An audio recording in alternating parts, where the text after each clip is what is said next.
World of Tanks, a game that has been around for over a decade. Well, what is there left to do in it? You know, we've ground our tanks. They keep releasing new ones, but the new ones are kind of sucky. And if they're not sucky, they're overpowered.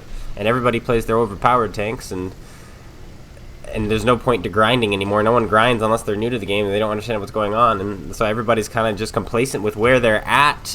And it's the same thing on repeat over and over and over again. I mean, that's just every game. You play your game, you either win or you die, and that's about it. You know, maybe you do 4,000 damage. Hey, that's pretty cool, right? Well, not really, because everybody wants to have that big game. Everyone wants to have that 10,000 damage game, that Calamaty's medal, something like that. But here we are, instead, not having 10,000 damage games, not having Calamaty's medals, not getting pools medals. We're just playing over and over and over and over again. Finally, we play 3, 4, 5,000 games, and guess what we do? We get that pools medal. We get that 9,000 damage. You know, we were close. We didn't quite get the 10,000, but we got it. And then we play another 4, 5, 6,000 games before we do it again. It kind of gets boring, doesn't it? Well, what keeps us playing? Why do we keep coming back? Is it for that game? That single game? Well, today I'm going to be talking about different ways to play the game, different reasons to play the game, to spark some more interest, spark some fun, spark some, stimulation to the brain. There are a lot of different things you can do. And one of them being is what I'm doing in this game right here. I'm platooning with friends. I think one of the number one things you can do in this game to keep it fresh, keep it fun, is just having a time with friends. And if you don't have friends, there are plenty of players in the community you can reach out to. There are posts on the World of Tanks that you can just click on, join a group.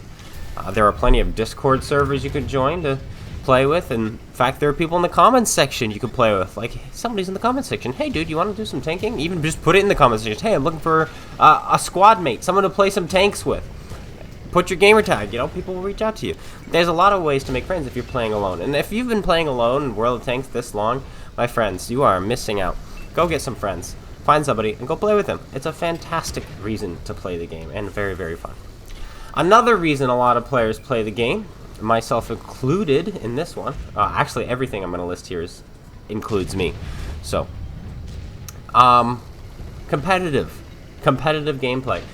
The competitive leagues, not necessarily competition in the public matches. No, competitive leagues where it's like 7 versus 7 or 8 versus 8. Those are the leagues, and you have a caller, and those are fun. And you're all working together as a team in a big party chat.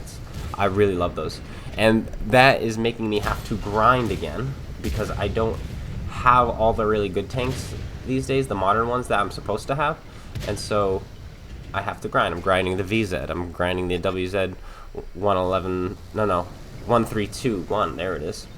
So I've got some tanks I'm grinding, and I need, so then I can play better in competitive, so I can have those tanks when they request them. That is the goal right now, or one of the goals right now. Here's one that I benefit from. So basically everything I do, I want it to be productive. I don't like doing things that lead to nothing. Even when I'm playing Minecraft, I want Minecraft to be productive, and so something that's on my mind when I'm playing Minecraft are one of two things. One, either, is this map going to be fun enough and cool enough to show off one day to my kids? Will they want to play on it? And the other being, can I convert this into a Hunger Games map? Because I love Minecraft Hunger Games. And I want to convert every single one of my Minecraft maps into a Hunger Games map. I don't know why, that's just how it works for me. And that goes right along with this next thing for me that keeps the game not boring. And I've had this advantage for many, many years that most of you don't have, and that's the fact that every game I play has the potential to be shared on YouTube. Because I'm a YouTuber. I like to show you guys content. I like to show you guys games, good games, bad games, games where I do something interesting or something new. And I can do that every game I play. And I love it. I love that thrill. Like, every time I turn on my Xbox, get that capture card on, just in case. You never know, just in case. And, hello. Boop. And so that's a bonus for me, because I can just pull out a tank and be like, well, we're doing a video on this one today. Let's play 3 games in the IS-7. And title it something like dispensing freedom in the IS-7, you know. I get to do that. And so every game I play has meaning to it. Of course, that's not going to be the case for all of you.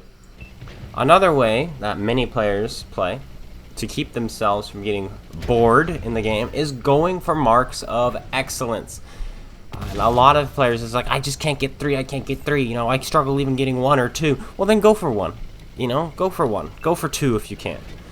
If your skill level makes it difficult to get 1 mark of excellence, then that's where you should be grinding for, is that 1 mark of excellence. To stimulate your brain, you should be going after things that make it grow, make it think.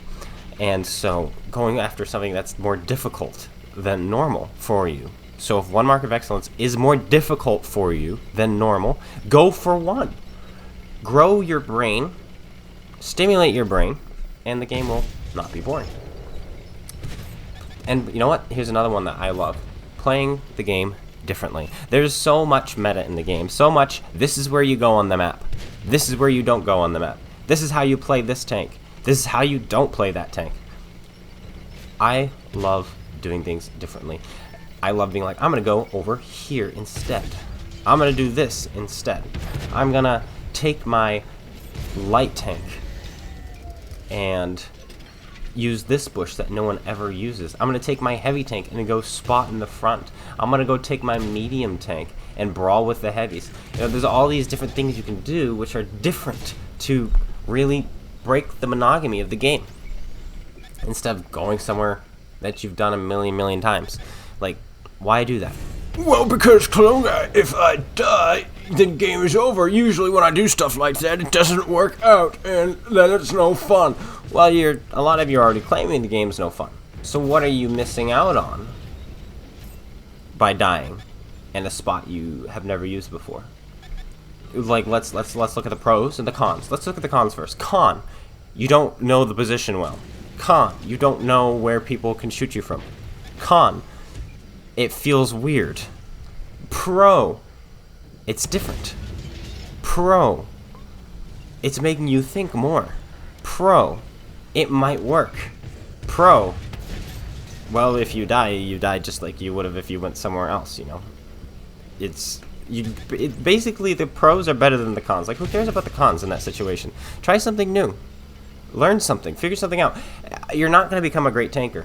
And I mean that. If you're not playing the game differently than other people. If you're not playing the game according to you. If you go online and you just watch good players play and you do exactly what they do, and then you start having good games, and your W-Nate starts going up, are you actually a good player? Well, not really. Your win rate might not even go up. Your W-Nate might, but your win rate won't, because you're not going to be able to react. You're not going to be able to create your own strategies.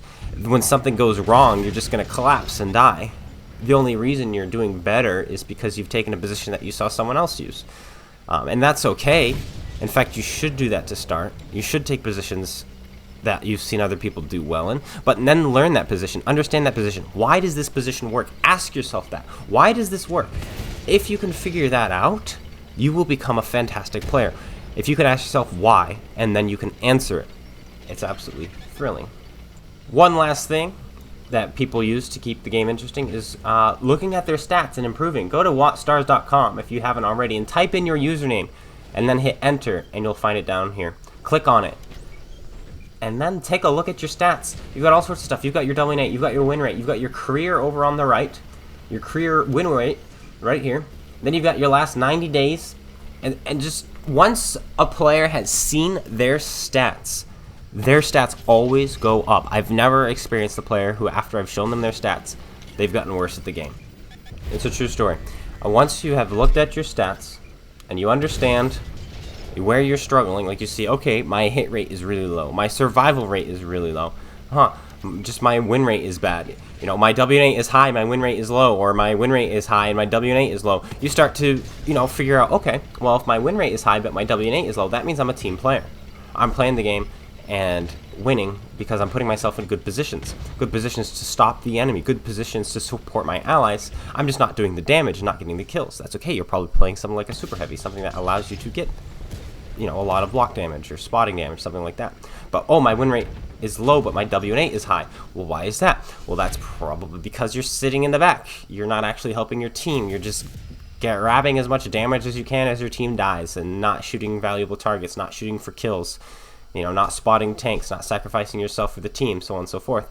My win rate won't get any higher, and my survival rate is really, really low. Well, that means you're too far ahead of your team. You're not letting your team catch up. You're not second lining, and so on and so forth. There's all sorts of things that you can look at when you look there. And so just the idea of trying to improve will help.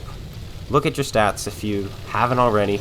Get a feel for where you're at, and try to work on things according to where your stats say you are. All sorts of things. But that is going to be it today. I just wanted to go through a list of things that I like to do to keep the game interesting.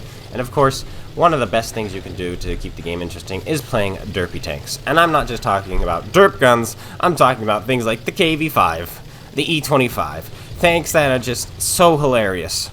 You know, and you don't have to just play those, but you know, you're having a rough time, the game is getting annoying, pull out a KB5 and just try to ram someone. And it doesn't matter if you have a big game or you have a small game. Just if you can just hit someone going down a hill, it's beautiful. Well, that's it. I hope you guys all enjoyed. If you did, slap that like button, comment, and subscribe if you haven't already. Let me know what you do in the game to keep it interesting, or if you've quit because the game has become too boring. I challenge you, if it has, to try it again. Try it again. But, you know, use something from in this video. Go for something. Have a goal in mind, and the game will be a lot more interesting. And ultimately, the number one thing that keeps me playing is the community. You guys. Find some friends. Platoon up with somebody. Reach out on Discord. If you are looking for friends to platoon with, I do have a Discord in the comment, not in this comment section below. It's in the description below if you're looking for some friends. It's the CloneGuy Discord. Come on over. We're going to wake that Discord back up and get a bunch of you guys playing together so that we can have some fun all together. But that's it. Hope you guys all enjoyed, and I'll see you all later. Take care, everyone, and peace out.